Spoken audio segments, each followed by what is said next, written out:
And for our final story today, a 51-year-old denturist. Sounds like a good dentist. Oh, yeah. What's his name? Crentist. Your dentist's name is Crentist. Yeah. Huh. Sounds a lot like dentist. Maybe that's why he became a dentist. In the Canadian province Nova Scotia, went on a killing spree. She shot and burned at least 22 people at 16 different crime scenes overnight across 13 hours. It was the deadliest massacre in Canadian history.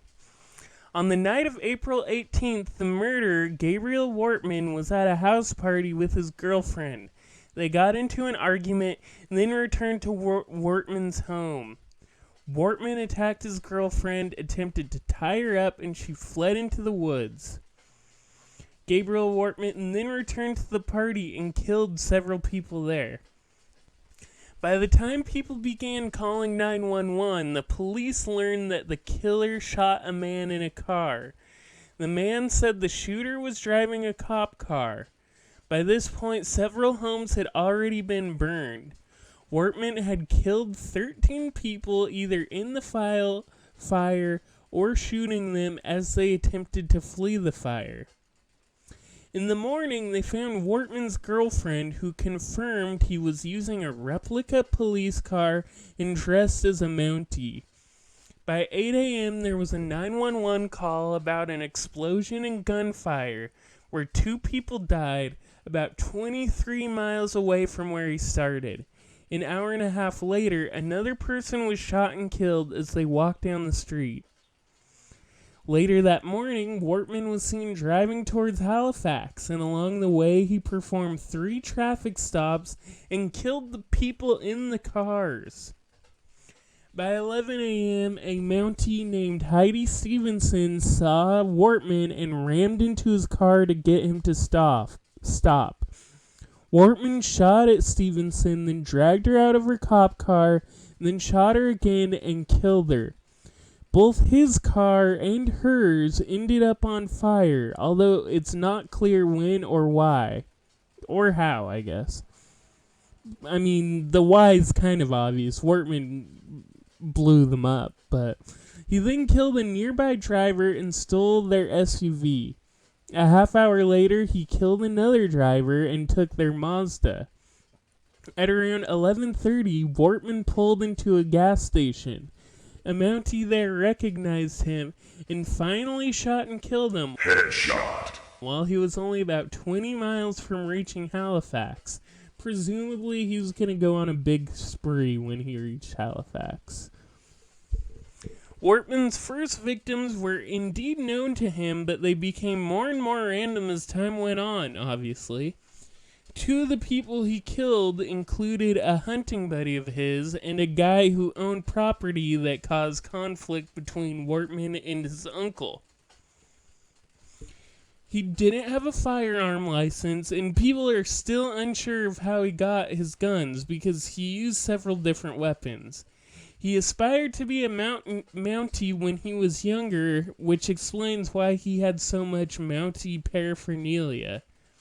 Neighbors said Wortman had a drinking issue, and he had several small legal issues in the past, often revolving around property disputes. Now, what this story really reminds me of is the Stephen Paddock Las Vegas shooting, for several reasons. Gabriel Wortman and Stephen Paddock are personally quite similar. They were both described as relatively soft-spoken. Both of them were property owners, and they were both middle-aged and middle-class.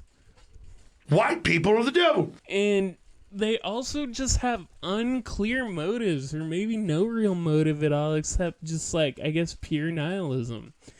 Wortman started with domestic violence and an interpersonal conflict, but Stephen Paddock plotted and planned for months and targeted complete strangers. It's different in that way, but, I mean, it's still pretty similar. And the biggest way they're similar is just that there's no motive. Like I said, there's no clear motive you can pinpoint. What's my motivation?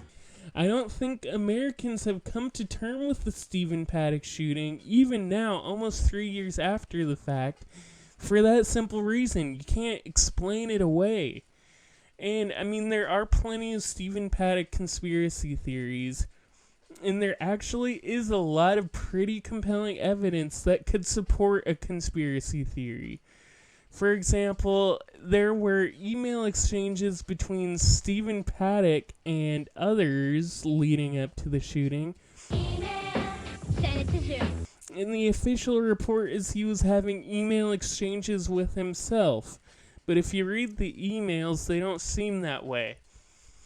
One of the emails he supposedly sent himself said, quote, "Try an AR before you buy. We have a huge selection located in the Las Vegas area," end quote. Another email said, "We have a wide variety of optics and ammunition to try," end quote. A third email said, quote, "For a thrill, try out bump fire ARs with 100-round magazine," end quote. Whoa! Whoa! Whoa! Whoa! Whoa! The official story is all those emails were sent by Paddock to himself. Obviously, those don't seem like emails someone would send to themselves. But the broader context of the shooting doesn't lend itself well to any one, specific conspiracy theory. In fact, the shooting doesn't lend itself to any explanation, even the most simple and straightforward explanation. I don't know what to make of those emails, but they don't really, I don't know what they add up to. I'm just baffled by them. The whole thing just defies understanding. And both Wortman and Paddock are entitled, relatively wealthy, bitter men with a midlife crisis or something. They got money and realized it amounts to nothing, so they kill people.